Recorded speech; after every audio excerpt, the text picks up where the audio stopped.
අපි අපේ පළවෙනි වීඩියෝ එකේ අපි කතා කරා මෙන්න මේ ටික. සාපේක්ෂ පරමාණු ස්කන්ධය, මෞලික ස්කන්ධය, අණුක ස්කන්ධය.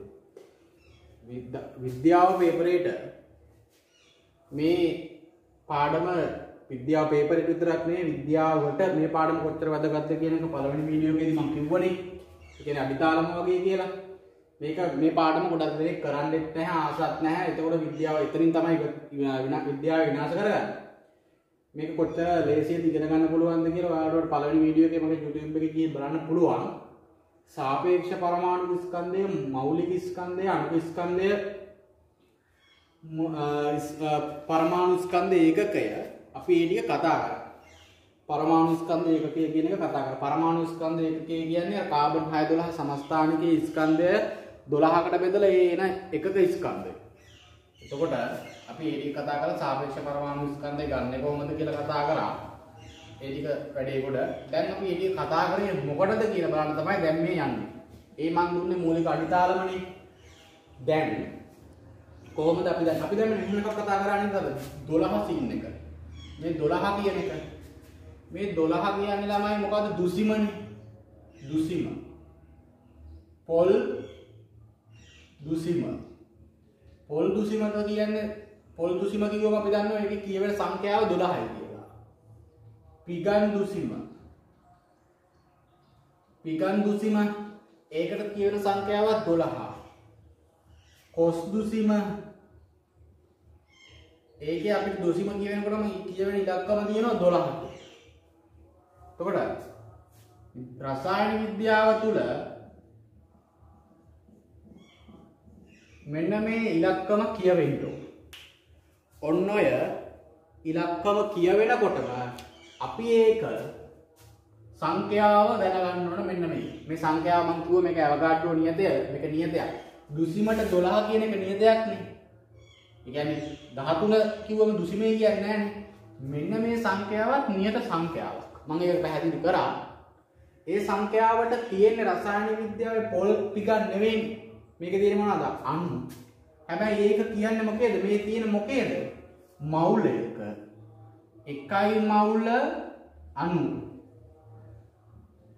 එකයි මවුල කියන අණු වේ සංඛ්‍යාත්මකගේ මෙන්න. එකයි මවුල අණු මෙන්න සංඛ්‍යාත්මකගේ. පොල් දුසිමේ සංඛ්‍යාත්මකගේ 12යි. එකයි මවුල අණු සංඛ්‍යාත්මකගේ මෙන්න. එකයි මවුල පරමාණු සංඛ්‍යාත්මකගේ මෙන්න. එකයි මවුල අයන සංඛ්‍යාත්මකගේ ඕතන ලියා ගන්න ඕන. ඉස්සෙල්ලා මෙන්න මේ සංඛ්‍යාත්මක අගයට අපිට දෙනවා එකයි මවුල අණු වලත් උත්තර සංඛ්‍යාවක්ම තමයි. එකයි මවුල පරමාණු වලත් මෙච්චර සංඛ්‍යාවක්ම තමයි තියෙන්නේ. එකයි මවුල අයන වලත් උත්තර සංඛ්‍යාවක්ම තමයි තියෙන්නේ. ඕක ඉස්සෙල්ලා පැහැදිලි කරගන්න.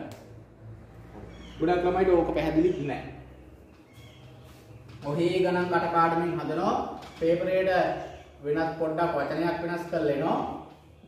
කෑ ගහගෙන ගෙදර එනවා. ඒක තමයි තියෙන්නේ.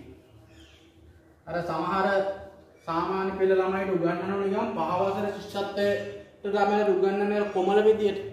ඒ විදිහට උගන්වන්නේ ගොඩක් ගුරුවරු අන්න එහෙම උගන්වන්නේ. මොකද මේ සාමාන්‍ය පෙළ 10 11 ශ්‍රේණි කියන්නේ බබාලා නෙවෙයි. ඒ අයට නිකන් අර විදිහට ඉගෙනුවම වෙන්නේ මොකද්ද? අර ගුරුවරයාට ආකර්ෂණය වෙනවා.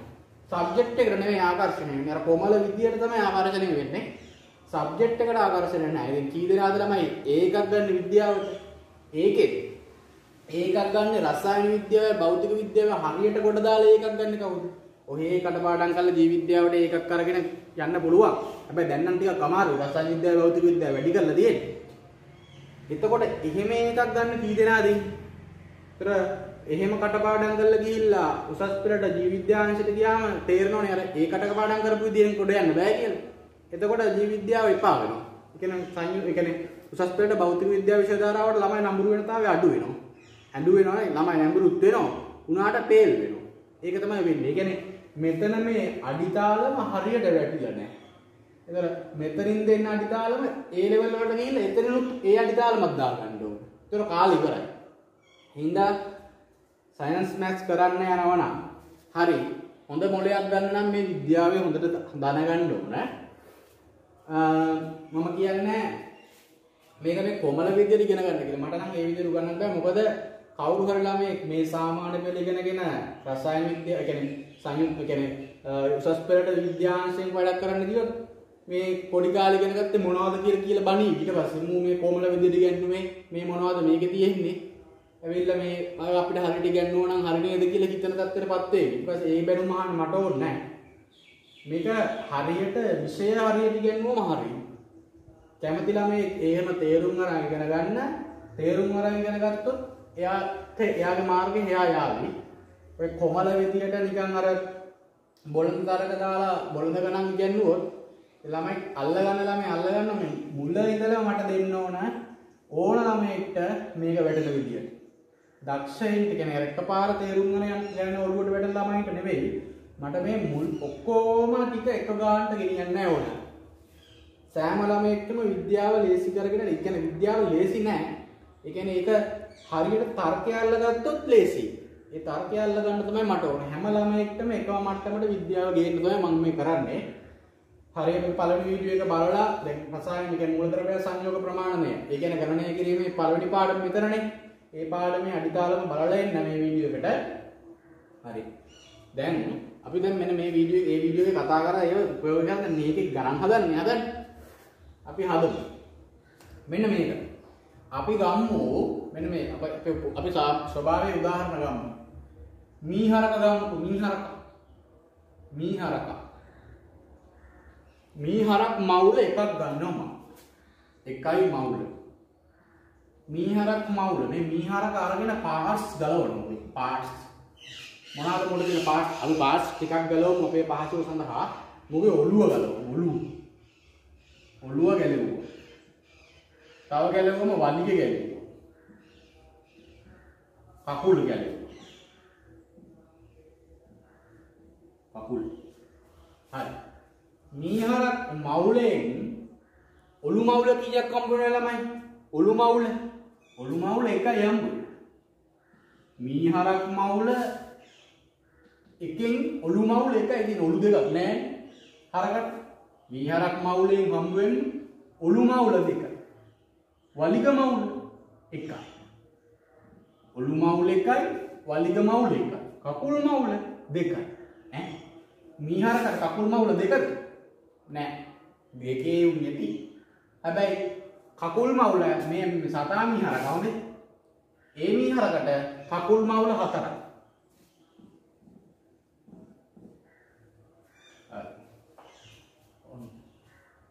ඔක තේරෙනවනේ මීහරක කියන එකට පාර්ට්ස් ගැලෙවුවම උගේ එකයි මවුල වලින් පාර්ට්ස් ගැලෙවුවම ඔළු මවුල එකක් ලැබෙනවා, වලිග මවුල එකක් ලැබෙනවා, කකුල් මවුල හතරක් ලැබෙනවා. ඔන්න හරි ඔය ස්වභාවයනේ. මූ පාර්ට්ස් ගලවන්න කලියේ මූට දාන්න පුළුවන් නම මොකක්ද? අණුව කියලා දාන්න පුළුවන් නේ. අණුව. එයා කියන්නේ මෙයා මේවයින් හැදිලා තියෙන්නේ. ඒක අණුව. මුන්ට පරමාණු. රසායන විද්‍යාවේ නම් දා පරමාණු. හරිනේ? ඔන්න ගැලෙව්වම මීහරක පාර්ට්ස් වලට ගැලෙව්වම පරමාණු වලට ගැලවෙනවා. අණුවක් කියලා මීහරක හිතුවම ඔන්න පාර්ට්ස්. ඔය සතානේ. දැන් අපි ගමු රසායන විද්‍යාව ගමු. ඔන්න සල්ෆියුරික් H2SO4 මේක අම්ලයක්. මේක මොකද්ද ළමයි? මේක අණුවක්. මේ අණුව පාර්ට්ස් වලට ගැලෙවුවම ඉන්නේ ළමයි පරමාණු. මොනවයි මේ හයිඩ්‍රජන්ලා ඉන්නව දෙන්නෙක්. හයිඩ්‍රජන්ලා දෙන්නයි. සල්ප පරමාණු එක්කෙනයි. ඔක්සිජන්ලා හතරයි. පරමාණු විදියට ගත්තොම මුගේ පරමාණු ගැලවෙන්නේ ඔන්න ඔහොම. හයිඩ්‍රජන්ලා දෙන්නෙක් ගැලවෙනවා, සල්ප එක්කෙනෙක් ගැලවෙනවා, හතරයි ඔක්සිජන්. එතකොට සල්ෆියුරික් මවුලයකින් හයිඩ්‍රජන් මවුල දෙකක් හම්බ වෙනවා. අර මේක මීහරකක් මවුලයකින් ඔළු මවුල එකයි නම් මෙතන හයිඩ්‍රජන් ගැලවෙවම හයිඩ්‍රජන් මවුල දෙකක්. සල්ප මවුල එකක්. දැන් කකුල් මවුල 4ක් වගේ ඔක්සිජන් මවුල 4යි. මේ 4ක් තියෙනවා. අපි මීහරකට දන්නවා 4ක් තියෙයි කියලා. මෙතන ඔක්සිජන් 4යි මවුල. 4යි. ඔන්න ඕක තේරෙයි ගන්න. මේ ගානුව මුම් කවුද ළමයි? මේ ගැලෙව්වම මුම් පරමාණු. මුම් පරමාණු. ඕක මුලින් තේරුම් ගන්න ඕනේ. ගැලවුනාම තේරෙන්නේ ඕක තේරෙන්නේ නැත්තම් මුකුත් කරන්න. ඕක තමයි මුලින්ම තේරුම් ගන්න ඕනේ. හරි. තව උදාහරණයකට බොළඳ වෙන්න එපා මේවා තේරුම් ගන්න හරියට. හොඳේ? බොළඳ විදියට උගන්වන්න ඕනේ විද්‍යාවට තේරුම් ගන්න. ඔන්න කාබන් ඩයොක්සයිඩ්. එකයි මවුල මූ මොකද? අණුවක්. මූ ගලවමු පාර්ට්ස් වලට. කාබන් එකක් හම්බ වෙනවා. ඔක්සිජන් පරමාණු දෙකක් හම්බ වෙනවා. එකයි මවුලකින් කාබන් මවුල එකයි හම්බ වෙන්නේ. ඔක්සිජන් මවුල දෙකක් හම්බ වෙනවා. හරි? හරි. එතකොට මේ අණුවේ සංඛ්‍යාත්මක අණු මවුලයක එකයි මවුල කාබන් ඩයොක්සයිඩ් අණු සංඛ්‍යාව කීයද ළමයි? ඇත්ත සංඛ්‍යාව. මවුලයක තියෙන සංඛ්‍යාව දන්නවා අපි. අණු සංඛ්‍යාව දන්නවා. 6.02221023. ඒ කියන්නේ මවුලයක තියෙන කාබන් ඩයොක්සයිඩ් අණු. තර මුම්මක්කුද? පරමාණු. අණුව ගැලුණම පරමාණු. පරමාණු මවුලයක තියෙන පරමාණු සංඛ්‍යාත්මකගේ කාබන් එකයි මවුල අගය. ඒකත් ළමයි අපි දන්නවනේ 6.02221023යි කියලා. නේ? කාබන් මවුලයක තියෙන අණු ඔච්චරයි. දැන් මෙතන ඔක්සිජන් ලගේ මවුලයක තියෙන අණු ඕනම පරමාණුවක මවුලයක තියෙන අණු 6.02221023. ඔන්න ළමයි දැන් පටලවා ගන්න. මෙතන අණුත් කිව්වා, මෙතන පරමාණුත් කිව්වා. මම අර ඉස්සෙල්ලා කතා කරේ 6.02221023 එක මවුලයක තියෙන අණු වලටත් නියතයි, එක මවුලයක තියෙන පරමාණු වලටත් නියතයි, එක මවුලයක තියෙන අයන වලටත් නියතයි. නේද? කාබන් එක මවුලයක තියෙන පරමාණු ඔච්චරයි. ඔක්සිජන් එක මවුලයක තියෙන පරමාණු මෙච්චරයි. ඔක්සිජන් මවුල දෙකක නම් දෙකෙන් වැඩි කරයි. ඔන්න. එතකොට කාබන් ඩයොක්සයිඩ් මේ පැත්තෙන් එන්නේ අණුවේ කතාව. මේ පැත්තෙන් එන්නේ කාබන් ඩයොක්සයිඩ්ගේ පරමාණුවේ කතාව. ඔන්න ඕක ගැට ගහගෙන ලියා ගන්න පුළුවන් කෙනෙකුට මේක නම් සූත්‍ර මතක තියෙද්දි මුකුත් ඕනේ නැහැ. පරමාණු මවුලයක තියෙන අණු සංඛ්‍යාත්මක අගය දන්නවනම් ඕන දෙයක් කරන්න පුළුවන්. අණු මවුල සංඛ්‍යාවක් දන්නවනම් ඕන දෙයක් කරන්න පුළුවන්. නැත්තම් මේ පොතේ උදාහරණයක් තියෙනවා අභ්‍යාසයේ 10 පොතේ 130 පිටුවේ දෙවෙනි ගණන්. හදන්න බෑ ළමයි මේවා මේ ඔය පොතේ තියෙන විදියට ඉගෙනගෙන කීප දෙනෙකුට හදන්න පුළුවන්. ඒ අය කොහොම තේරුම් ගන්නීද කියලා ඒ අය දන්නේ නැහැ. හැබැයි ඒකට නික තේරෙනවා. ගොඩක් ළමයිට එහෙම අසාමාන්‍ය තේරුම් කරගැනීමේ හැකියාවක් නැහැනේ. ඒ හින්දා ඒ අය මෙන්න මේ විදිහට හදන්න. නැත්තම් කොපි ගහන එකනේ කරන්නේ. කොපි ගැහුවම විභාගයට පේ. එහෙම නෙවෙයි වෙන්නේ. මේකේ හරි දැනුම හදන් ගියොත් A level වලටත් එයා ගොඩ. දැන් ඔන්න කාබන් ඩයොක්සයිඩ්ම ගමු. උදාහරණ දෙන්න කාබන් ඩයොක්සයිඩ්. ඔන්න කාබන් වලට ගැලුවා, ඔක්සිජන් වලට ගැලුවා, ගැලුණා. එතන එකයිනේ. මෙයාගේ මවුලයක් ගන්නේ. මෙයාගේ මවුලයක් ගත්තම මෙයාගේ මවුලයයි හම්බ වෙන්නේ.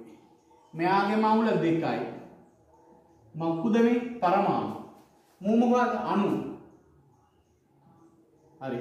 කාබන් ඩයොක්සයිඩ් අණු මවුලයක තියෙන අණු කීයද?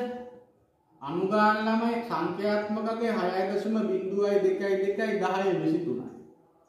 හරි. කාබන් ඩයොක්සයිඩ් අණු මවුලයක තියෙන අණු සංඛ්‍යාව ඕන්න. අපෙන් අහනවා කාබන් ඩයොක්සයිඩ් අණු 5යි මවුලවල තියෙන සංඛ්‍යාව. කාබන් ඩයොක්සයිඩ් 5යි මවුල අණු සංඛ්‍යාව. ළමයි කාබන් ඩයොක්සයිඩ් අණුවේ එක මවුලයක තියෙන ගාන දන්නවනම් පහක තියෙන ගාන හොයන්න පුළුවන්. පිගම් දුසිම් පහක ඇති පිගම් ගණන හොයන්න ඕන කෙනෙක්ට පුළුවන්. 12 වැඩි කරනෝ පිගම් ගන්න. නෑ දුසිම් ගන්න. නේ? පිගම් දුසිම් පහක ඇති පිගම් ගන්නනේ. දුසිම් ගණනෙන් වැඩි කරනවා දුසිමක තියෙන ගාන. එතකොට එක මවුලයක තියෙන ගාන මෙන්න ඒක අපිට අහන්නේ මවුල පහක තියෙන සංඛ්‍යාත්මක අගයෙන් 5න් වැඩි කර 10 හරිනේ නේද? ඕක තේරුම් ගන්න ඕනේ ඉස්සෙල්ලා. ඕක තේරුම් ගන්න. ඒ කියන්නේ කාබන් ඩයොක්සයිඩ් එකයි මවුලයක තියෙන අණු ඔච්චරයි. කාබන් ඩයොක්සයිඩ් එක මවුලයක කාබන් ඩයොක්සයිඩ් අණු ඔච්චර තියෙනවා. කාබන් ඩයොක්සයිඩ් මවුල පහක මේ වගේ 5 ගුණයක් තියෙනවා. ඕක තේරුම් ගන්න. එතකොට කාබන් ඩයොක්සයිඩ් එකයි මවුලයක පරමාණු මවුල මුළු පරමාණු මවුල 3ක් තියෙනවා. මුළු පරමාණු මවුල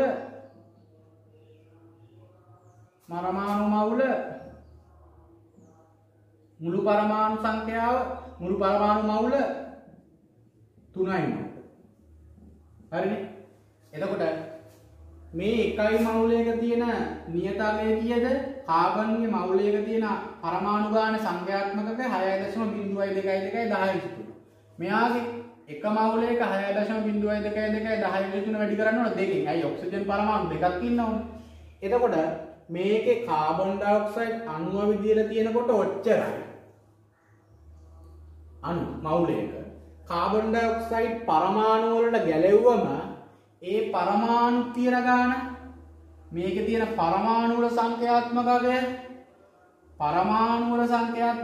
මෙතනින් 6.5 එකක් එනවා. මෙතන 6.022 දෙකක් එනවා. එතකොට මුළු පරමාණු ගාන 3යි.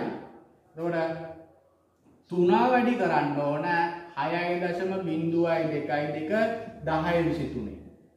එතකොට මෙන්න මෙතන කාබන් ඩයොක්සයිඩ් මවුලයක තියෙන අණු ඔච්චරයි. අණු පරමාණු බවට පත් වුණාම ඒ කාබන් ඩයොක්සයිඩ් මවුලයකම තියෙන පරමාණු ගාන ඔච්චරයි. කාබන් ඩයොක්සයිඩ් මවුලයක තියෙන පරමාණු ගාන ඔච්චරයි. හරිනේ? කාබන් ඩයොක්සයිඩ් මවුලයක තියෙන පරමාණු විදිහට ගත්තම මෙයා එකයි මවුල. එයාගේ 6.022 1023ක් තියෙනවා. මෙයාගේ 6.022 වෙනි බලය දෙකක් තියෙනවා. ඒකේ දෙකක් කියන්නේ ඔක්කොම 3ක් නේ. ඒතර මෙයාගේ තුන් පාරකින් ගුණ වෙන්න ඕනේ මෙතන. එනේ කාබන් ඩයොක්සයිඩ් අණු මවුල මෙච්චරයි. කාබන් ඩයොක්සයිඩ් මවුලයක ඇති පරමාණු මෙච්චරයි. මේ ඇවිල්ලා පරමාණු සංඛ්‍යාව ඔච්චරයි. කාබන් ඩයොක්සයිඩ් මවුලයක තියෙන අණු මේ පැත්තේ, කාබන් ඩයොක්සයිඩ් මවුලයක තියෙන පරමාණු මේ පැත්තේ. හරි. ඔන්න. එතකොට කාබන් ඩයොක්සයිඩ් මවුලයක තියෙන අණු ඔන්න, කාබන් ඩයොක්සයිඩ් මවුල 5ක අණු ඔන්න. දැන් අපෙන් අහනවා කාබන් ඩයොක්සයිඩ් අණු මවුල 5ක තියෙන පරමාණු. කාබන් ඩයොක්සයිඩ් අණු මවුල 5ක තියෙන පරමාණු. හරි. මේක බලමු දැන්. හරිනේ? කාබන් ඩයොක්සයිඩ් වලින් කැඩෙන්නේ කාබනුයි ඔක්සිජනුයි නේ. කාබන් ඩයොක්සයිඩ් මවුලයක් නේ ඔහොම කැලවෙන්නේ. කාබන් ඩයොක්සයිඩ් මවුල 5ක්. එතකොට හරක් මවුල 5ක්. හරක් මවුල 5ක් ගත්තොත් ඔලු මවුල 5යි. එහෙනම් කාබන් මවුල 5යි. කාබන් මවුල 5යි. කකුල් මවුල හරක් මවුල 5ක කකුල් මවුල 20ක් තියෙනවා. එක හරක් මවුලේ කකුල් මවුල 4 නම් 5ක 4 20යි. දැන් මෙතන කාබන් ඩයොක්සයිඩ් එක මවුලයක ඔක්සිජන් මවුල දෙකක් තියෙනවා. 5ක 10ක්. ඔක්සිජන් මවුල 10ක්. ඔක්සිජන් මවුල 10යි. මෙතන කාබන්ලා 5ක් වෙනවා. ඒ 5යි මවුලනේ. 5යි මවුල කියන්නේ කාබන් ඩයොක්සයිඩ් අණු මවුල 5ක. අණු මවුල 5ක. ඒතර කාබන් මවුල 5ක් වෙනවා. ඔක්සිජන් මවුල 10ක් වෙනවා. තේරුණානේ? කාබන් මවුල 5ක ඔක්සිජන්ලා 5ක් වෙනවා. ඔක්සිජන්ලා 10ක් වෙනවා. කාබන්ලා 10ක් වෙනවා. ඒක තේරෙනවනේ. එතකොට කාබන් මවුල 5ක මේ මෙතන තියෙන අණුව මෙතන තියෙන පරමාණු. දැන් කාබන් මවුල 1ක තියෙන අණු ගාන 6.0222 එතකොට 5ක තියෙන අණු ගාන 5න් වැඩි කරනවා. එතකොට මෙතන නම් කාබන් මවුල 5ක තියෙන පරමාණු කීයද? පරමාණු මවුල 10යි. එතකොට මේ පැත්තේ තියෙන පරමාණුවක එක පරමාණු මවුලයක තියෙනවා 6.0222 සංඛ්‍යාත්මක අගයක්. දැන් කාබන් ඩයොක්සයිඩ් මවුල 5ක් ගැලවුවම පරමාණු මවුල 15ක් වෙනවා.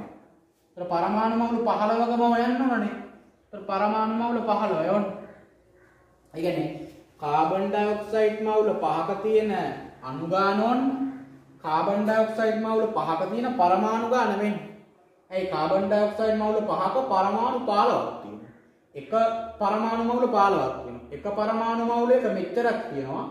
පරමාණු මවුල 15ක 15ෙන් ගුණ කරන්න. හරි. තව ප්‍රශ්න අහන්න. අපෙන් අහනවා කාබන් ඩයොක්සයිඩ් මවුල 5ක තියෙන ඔක්සිජන් පරමාණු ගාන. හරි.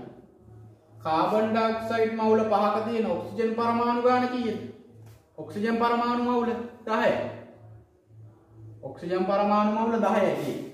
කාබන් ඩයොක්සයිඩ් පරමාණු මවුල 5ක ඔක්සිජන් පරමාණු මවුල 10යි. එහෙනම් ඒක ඇතුලේ තියෙන ඔක්සිජන් පරමාණු ගාන යන්නේ.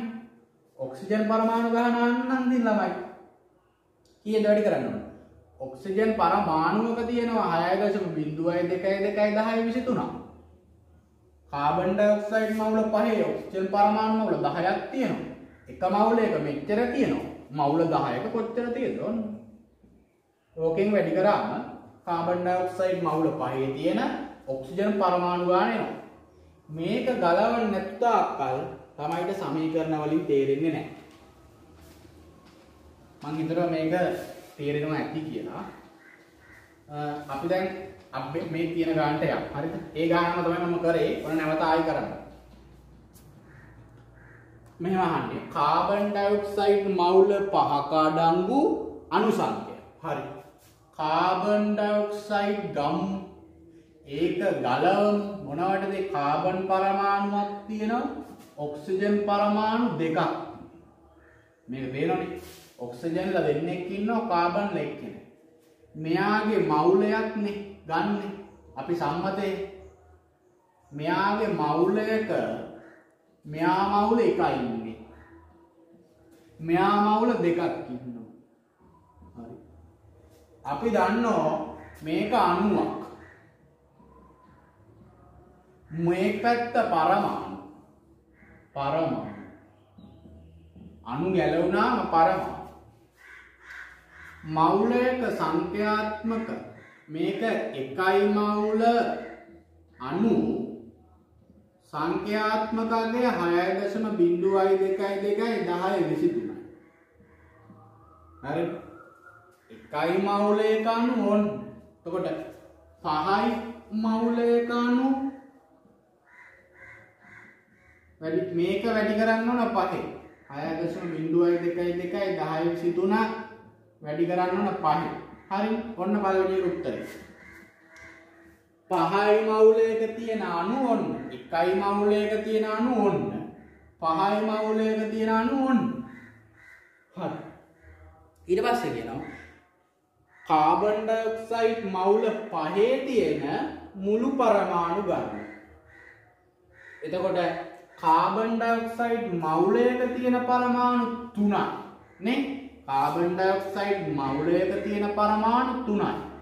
කාබන් ඩයොක්සයිඩ් මවුල 5ක ඇති පරමාණු. පරමාණු කීයද ළමයි? පරමාණු මවුල 5ක තියෙන පරමාණු කීයද? 15යි නේ. ඒ කාබන්ල 5ක් වෙනවා ඔක්සිජන්ල 10ක්. නේ? කාබන් ඩයොක්සයිඩ් එක මවුලයක කොහොමනේ කියලා වෙන්නේ? 5ක් තිබ්බතර හරකම තමයි ඉතින් ගන්න වෙන්නේ මීහරක්. මීහරක් දෙන්නෙක්ගේ ඔලු 2ක්. කකුල් 8ක්. මීහරක් 3 දෙනෙක්ගේ ඔලු 3යි. කකුල් 12ක්. ඒ වගේ කාබන් ඩයොක්සයිඩ් එක්කෙනෙක්ගේ 1යි ඔක්සිජන්ල 2යිනේ. ඒතර 5ක ඔක්සිජන්ල 10යි කාබන්ල 5යි. ඒතර මුළු පරමාණු 15යි මවුල. කාබන් ඩයොක්සයිඩ් මවුල 5ක ඇති පරමාණු 5යි මවුල 15යි මවුල. එතකොට කාබන් ඩයොක්සයිඩ් 5යි මවුල ඇති පරමාණු සංඛ්‍යාත්මක අගය කීයද? කාබන් ඩයොක්සයිඩ් 5යි මවුල වල ඇති පරමාණු වල සංඛ්‍යාත්මක අගය. එක මවුලයක සංඛ්‍යාත්මක අගය එක පරමාණු මවුලයක සංඛ්‍යාත්මක අගය 6.02222 10 23යි. දැන් ළමයි මෙතන තියෙන්නේ මේ දුසින් 5ක් වගේ. 5ක් දුසින් 5ක් වගේ. කාබන් ඩයොක්සයිඩ් මවුල 5ක් කියන්නේ දුසින් 5ක්. ඒතර කාබන් ඩයොක්සයිඩ් දුසින් 5ක මෙන්න මේ පැත්තේ පරමාණු 15ක් තියෙනවා මේ. කාබන් ඩයොක්සයිඩ් මවුල 5ක ඇති පරමාණු 15යි. මේ පැත්තට කැඩුවට පස්සේ පරමාණු 15ක්. පරමාණු මේක කැඩුවම පරමාණු බවට පත් වෙනවා. පරමාණු වැඩි වෙනවා. පරමාණුක තියෙනවා මෙච්චර. ඒතර පරමාණු 15ක හොයන්න නම් 15ෙන් වැඩි කරන්න. පරමාණු මවුල 15ක්. පරමාණු මවුල 15ක් වෙනවා කියන්නේ ඔය ගාන. හරි. කාබන් ඩයොක්සයිඩ් මවුල 5ක ඇති පරමාණු සංඛ්‍යාව. මෙන්න මේ සංඛ්‍යාව තමයි උත්තර. මේ සංඛ්‍යාව තමයි මෙතන උත්තර. හරි. ඊළඟ ප්‍රශ්නේ අහනවා කාබන් ඩයොක්සයිඩ් අණු මවුල 5ක තියෙන මුළු පරමාණු සංඛ්‍යාව නෙවෙයි ඔක්සිජන් පරමාණු සංඛ්‍යාව. ඔක්සිජන් පරමාණු සංඛ්‍යාව. හරි. බලමු දැන්. කාබන් ඩයොක්සයිඩ් මවුල 5ක තියෙන ඔක්සිජන් පරමාණු සංඛ්‍යාව. කාබන් ඩයොක්සයිඩ් අණු මවුල 5ක ඇති ඔක්සිජන් පරමාණු මවුල ඔක්සිජන් පරමාණු මවුල 10යි. ඇයි? එකක දෙකයිනේ 5ක 10යි. ඔක්සිජන් පරමාණු මවුල 10යි. ඒතර පරමාණු මවුලනේ 10යි. මවුලයක සංඛ්‍යාත්මක අගය කීයද? ඒ නිසා අපි සංඛ්‍යාත්මක අගයනේ අහන්නේ. කාබන් ඩයොක්සයිඩ් අණු 5යි මවුල ඇති පරමාණු ගන්න. පරමාණු මවුල නෙමෙයි පරමාණු ගන්න. පරමාණු එක මවුලයක තියෙනවා 6.02222 10 23යි. ඒක වැඩි කරන්න ඕන ළමයි 10යි. ඇයි? පරමාණු ඔක්සිජන් පරමාණු මවුල 10ක් තියෙනෝනේ. ඔක්සිජන් පරමාණු මවුලයක සංඛ්‍යාත්මක අගය මෙන්නේ. ඒතොර ඒ වගේ 10 ගුණයක තියෙන්න ඕනේ පරමාණු. ඔන්න ඕක තමයි උත්තර. එතකොට ඕක තේරෙන්නේ නැත්නම් මේවා හදන්න බෑ. මම හිතනවා ඕක දැන් නම් තේරෙන්නේ නැති. මෙතෙක්කල් තේරෙව ඇතුවද දන්නේ හැදුවේ. හරක උදාහරණයට අරගෙන හදන්න ඕනේ. ගලවලා හදන්න. තේරුම් ගන්න තියෙන්නේ සරලවම තේරුම් ගන්න තියෙන්නේ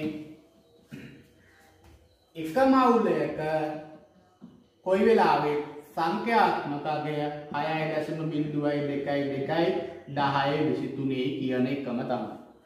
එතකොට දෙකයි මවුලයක මේ වගේ දෙකක්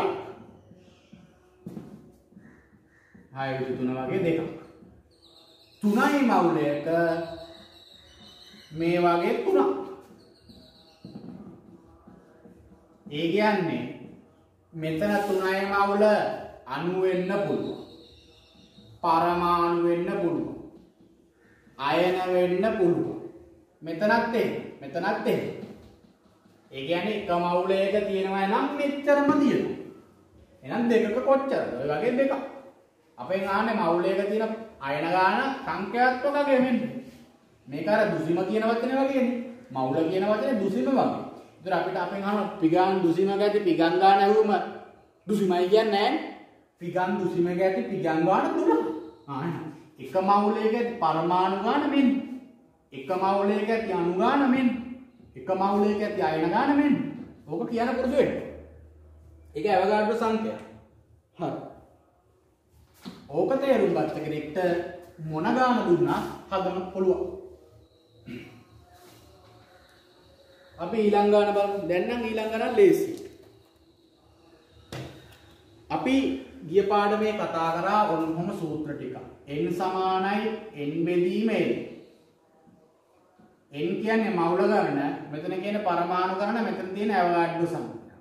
තව m සමානයි කැපිටල් n. ඔහොම සූත්‍රයකුත් ගත්තා. මේ n කියන්නේ මුළු ස්කන්ධය, මේ දෙන්නේ සාපේක්ෂ පරමාණු ස්කන්ධය. එතකොට මෙහෙම එකකුත් කතා කරනවා. m dash වැඩි කිරීම l වැඩි කිරීම සමානයි m. ඔහොම එකක් ගන්න. m dash කියන්නේ පරමාණුක ස්කන්ධය. පරමාණුක ස්කන්ධය.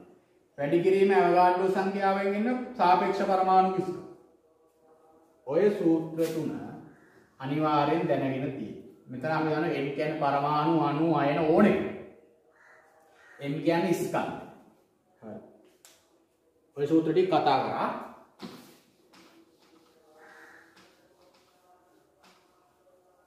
හරිනේ? ඊට පස්සේ ප්‍රශ්නේ තියෙන්නේ කාබන් වල මෞලික ස්කන්ධය. හරි. කාබන් වල මෞලික ස්කන්ධ. කාබන් තමයි ගන්නේ. ඒකේ කැපිටල් M දීලා තියෙනවා 12යි ග්‍රෑම් මවුලෙ. අපි දන්නවා මෞලික ස්කන්ධය ඇවගාඩ්‍රෝ කිව්වේ මොකද්ද ළමයි? සාපේක්ෂ පරමාණුක ස්කන්ධයට සමාන ප්‍රමාණයක් ග්‍රෑම් වලින් කිරලා ගන්න. ඒ ප්‍රමාණයේ ඒතර ග්‍රෑම් වලින් කිරණ ගත්තම ඒ ප්‍රමාණය තුන මවුල එකක් තියෙනවා කියලා කිව්වේ. ඒක කාබන් සාපේක්ෂ පරමාණු ස්කන්ධේ කාබන් වල ගන්න කොහොමද ළමයි? කාබන් අපි දන්නවා කාබන් 6 12නේ. ඒ කියන්නේ ප්‍රෝටෝන 6යි නියුට්‍රෝන 6යි. හරිනේ? එතකොට කාබන් වල සාපේක්ෂ පරමාණු ස්කන්ධය ප්‍රෝටෝන ගානයි නියුට්‍රෝන ගානයි 12. එතකොට මෙතන 6යි සාමාන්‍ය සාපේක්ෂ පරමාණු ස්කන්ධයෙන් මේ දන්නවනේ අපි 6 ප්‍රෝටෝන සංඛ්‍යාවේ ස්කන්ධය නියුට්‍රෝන සංඛ්‍යාවේ ස්කන්ධය වැඩිනේ. අපි සාපේක්ෂ පරමාණු ස්කන්ධය හොයන්න නම් 1යි p කියන්නේ බෙදන්න ඕන. මං කෝ සදාකල් මේ පළවෙනි වීඩියෝ එකේදී යටට තියෙන 1යි p. ඒතර p ට p කැපෙනවා උත්තරේ 12යි. සාපේක්ෂ පරමාණු ස්කන්ධය 12යි. හරි. ඒතර මේකෙන් ඉන්නේ එහෙමයි. කාබන් වල ප්‍රෝටෝන ගානයි නියුට්‍රෝන ගානයි දන්නවනම් ඒක තමයි සාපේක්ෂ පරමාණු ස්කන්ධය. 12යි. කාබන් ග්‍රෑම් 10ක්. කාබන් ග්‍රෑම් 10ක්. ඒ කියන්නේ ස්කන්ධය ග්‍රෑම් 10ක්. සිම්පල් M ග්‍රෑම් 10ක්. ඕක ටික දාගන්නම ගත්ත උනේ. අහන්නේ මවුල ප්‍රමාණය එන්ට ප්‍රශ්නාර්ථය. n කියන්නේ මවුල මේ සංඛ්‍යාත්මක වශයෙන් දන්නවනේ දැන් සංකේත n කියන්නේ මවුල ගාන, සිම්පල් M කියන්නේ ස්කන්ධය, කැපිටල් M කියන්නේ සාපේක්ෂ පරමාණු ස්කන්ධය. එතකොට දැන් අපි මේ සූත්‍රය දන්නවා n සමානයි m බෙදීම m. අපි මේ සූත්‍රය කටපාඩම් කර අපි මේ සූත්‍රයට ආවේ මේ සියල්ල දැනගෙන. ඒක සමහර කට්ටිය මේ සූත්‍රය විතරයි දන්නේ. පටලවල දුන්නොත් ගාන හදලා බොරු. සාපේක්ෂ පරමාණු ස්කන්ධයවත් දුන්න නැතුව ගානක් දුන්නොත් ඒක හදා ගන්න දන්නේ නැහැ. එතකොට මවුල ප්‍රමාණය හොයන්නේ ওই සූත්‍රේ. n සමානයි m කියන්නේ ග්‍රෑම් 10යි. එතකොට බෙදුවා සාපේක්ෂ පරමාණු ස්කන්ධ 12යි ග්‍රෑම් මවුල යට. මෙන්න මේ හරිය ඒකකේ දාන්න. ග්‍රෑම්ට ග්‍රෑම් කැපෙනවා. මවුලේ දර්ශකයේ උඩට ගියාම මවුල වෙනවා. 10 බෙදීම 12යි මවුල උත්තරේ 0.83යි මවුල. 0.83යි මවුල. මේක හදන්න මේ පොතේ තියෙන විදිහට නටන්න එපා. ඔය සූත්‍රය දාලා හදන්න. දැන් තේරුම් ගන්න තියෙන්නේ.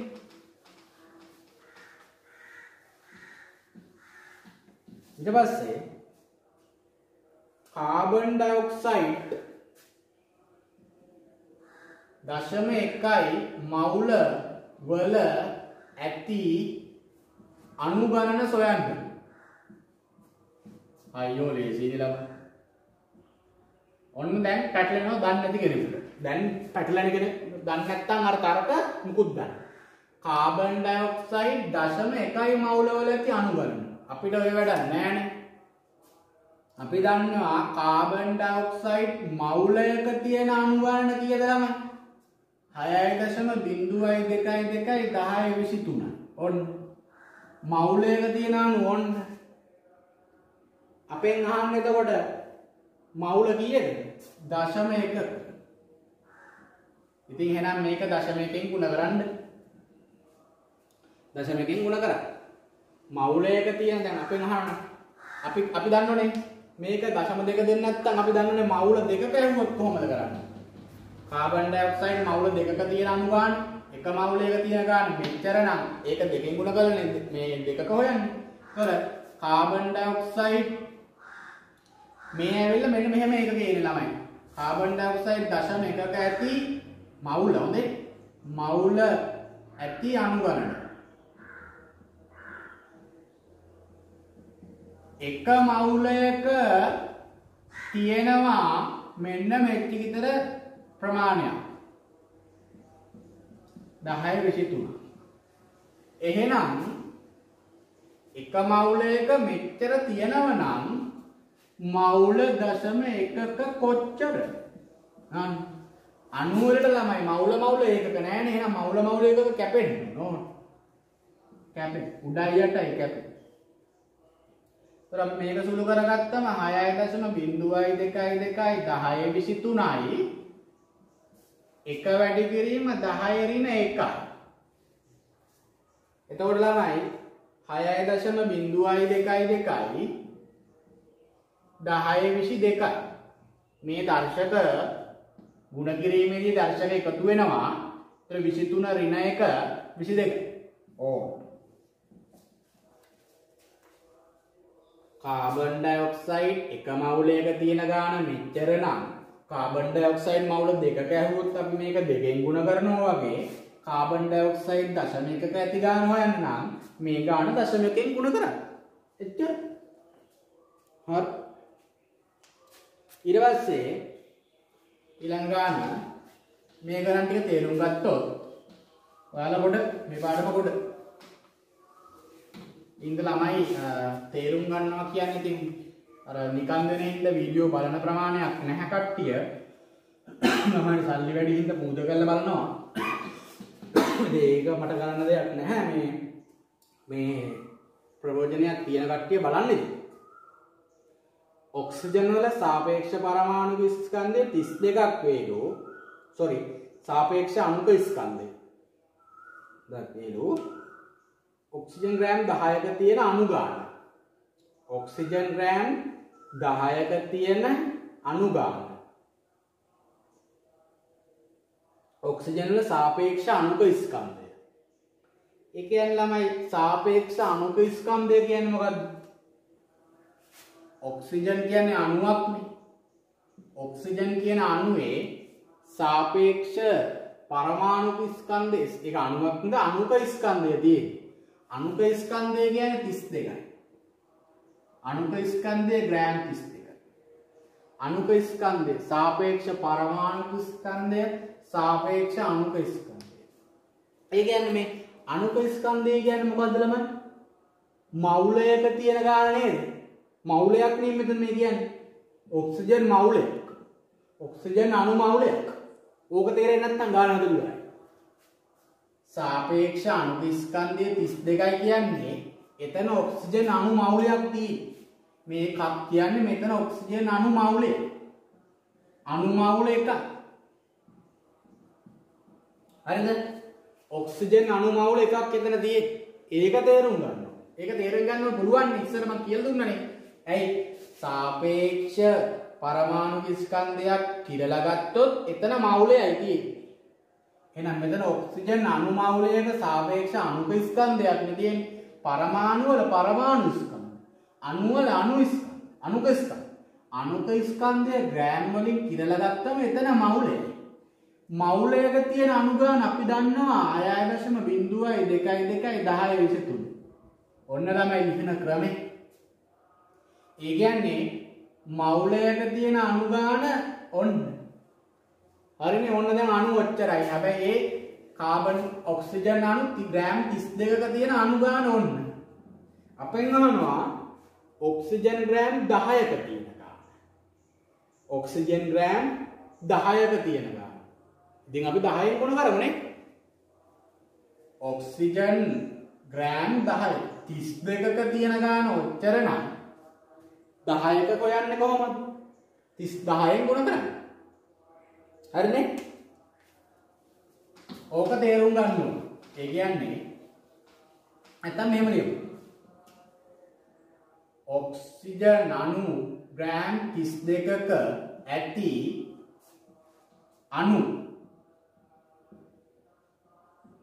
මේක තේරුම් ගන්න.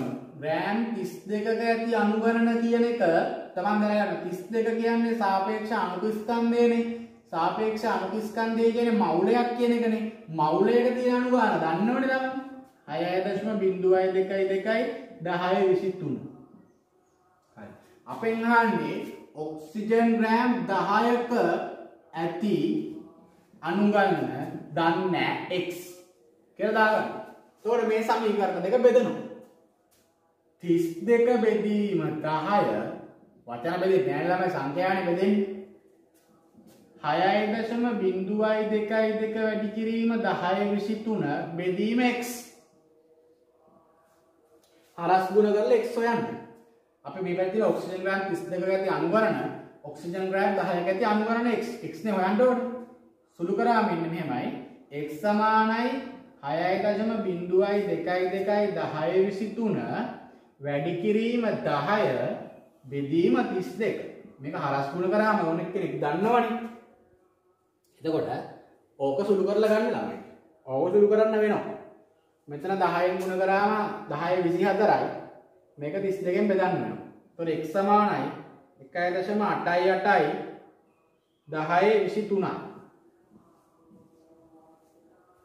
1.88යි 10.23.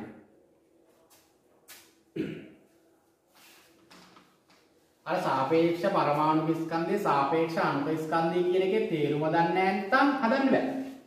සාපේක්ෂ පරමාණු ස්කන්ධය දුන්නොත් එතන මවුලයයි තියෙන්නේ. මවුලයක් තියෙනවයි කියව ගමන් එතන දන්නවා අපි අණු හෝ පරමාණු කීයක් ඉද කියලා. ජලයේ මෞලික ස්කන්ධය 18යි. හරි ළමයි ජලයේ මෞලික ස්කන්ධය 18යි කියන්නේ මවුලයක තියෙන ස්කන්ධයනේ මෞලික ස්කන්ධය. ඒ කියන්නේ ඔන්නෝමනේ මෞලික ස්කන්ධය ප්‍රකාශ කරන්න ඕන. ඒ කියන්නේ මෙහෙම දෙන්නත් හරි. එක මවුලයක 18ක් තියෙනවා. මෞලික ස්කන්ධය ඒ කියන්නේ මෞලික ස්කන්ධය කියන්නේ ඒකනේ. එක මවුලයක ග්‍රෑම් 18ක්. ඒකනේ අවගාඩ්‍රෝ කිව්වේ. සාපේක්ෂ පරමාණු ස්කන්ධය සංඛ්‍යාත්මක අගයට ප්‍රමාණයක් කිරලා ගත්තොත් ග්‍රෑම් වලින් එතන මවුලයක්. ඒතර සාපේක්ෂ මෞලික ස්කන්ධය කියන්නේ එක මවුලයක තියෙන ස්කන්ධයනේ. එක මවුලයක තියෙන ස්කන්ධය. නැත්තම් මෙහෙම ලියන්න පුළුවන්. 18යි ග්‍රෑම් මවුලයට. ඒ කියන්නේ මවුලයක තියෙන ස්කන්ධය. මේක මවුලයට මේ දර්ශකයේ ඍණ. මවුලයක තියෙන ස්කන්ධය. නැත්තම් මෙහෙම එක මවුලයක ග්‍රෑම් 18ක්. එක මවුලයක ග්‍රෑම් 18ක් තියෙනවා. මවුල දෙකක නම් ග්‍රෑම් 36යි. මවුල තුනක නම් එහෙම හොයන්න. ඒක 57යි. දැන් අහනවා ජලයේ මෞලික ස්කන්ධයේ ග්‍රෑම් 18ක් වේ ජලය ග්‍රෑම් 20ක. ජලය ග්‍රෑම් 20ක තියෙන ප්‍රමාණය. අන්න. ජලය ග්‍රෑම් 20ක ඇති මවුල ගන්න අහන්න. හරිනේ මෙන්න. ජල මවුල එකක ස්කන්ධය අපි දන්නවා කීයේ ජල මවුල එකක් කියන්නේ මෞලික ස්කන්ධ. ජල මවුල එකක ස්කන්ධය ග්‍රෑම් 18යි. එතකොට ප්‍රශ්නේ අහන්නේ ජල ග්‍රෑම් 20ක තියෙන මවුල එක. එතකොට ග්‍රෑම් 20 මේ පැත්තට දාන්න. ග්‍රෑම් 20ක තියෙන මවුල ගාන එනම් මේ පැත්ත. මම ඉස්සෙල්ලා මේකනේ එක මවුලයක තියෙන ස්කන්ධයේ ග්‍රෑම් 18යි. ජලය ග්‍රෑම් 20ක තියෙන මවුල ගාන නෑනේ නම් මේ පැත්ත තමයි හිස් වෙන්නේ උඩ. ඒතර මේ පැත්ත බෙදන්න. 1 බෙදීම x 18 බෙදීම 20. x නේ හොයන්න ඕන උඩයට මාරු කරන්න. හරස් ගුණිතය හරි ඕන එකක් ගන්න. 20 බෙදීම 18. 20 බෙදීම 18 මේ x කියන්නේ මොනවද මවුල. එතන මවුල එන්නේ. ඇයි මේ පැත්තේ මවුලනේ? ජල මවුලයේ ස්කන්ධය 18යි ග්‍රෑම් 18ක මවුල ප්‍රමාණය දන්නේ නැහැ. ඒක දන්න පදයක්. x දාගත්තා. 1 8x 18 බෙදීම 20. මේ x හොයාගත්තම 20 බෙදීම 18. ඒතොර 1.1 මවුල. හරි. ඔන්න ළමයි ගන්න විතරකේ. අර සාපේක්ෂ පරමාණු ස්කන්ධයේ ඒවයි කියන එක තේරුම් ගන්න නැත්නම් හදන්න බෑ. कार्बन डाइऑक्साइड ग्राम 22ක අඩංගු හරි कार्बन डाइऑक्साइड ग्राम 22ක අඩංගු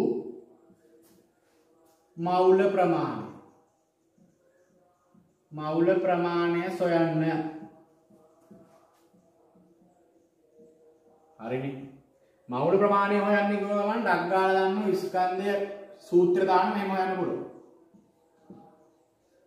N කියන්නේ මවුල ප්‍රමාණය कार्बन डाइऑक्साइड ग्राम 22ක අඩංගු ग्राम 22යි कार्बन डाइऑक्साइड ගේ මවුලික ස්කන්ධය හොයන්න වෙනවා कार्बन डाइऑक्साइड මවුලික ස්කන්ධය 44යි ඒක දෙවි 44යි ग्राम මවුලයට ग्राम per ग्राम කැපිලා මවුලේ උඩට ගියාම 0.5යි මවුල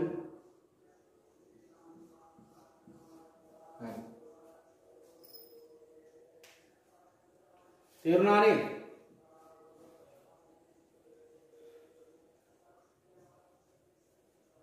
ඒ කියන්නේ ගණන් ඉවර. හරි තව එකක්. ඒ ගණන් හදලම පාඩම කොට දාගමු.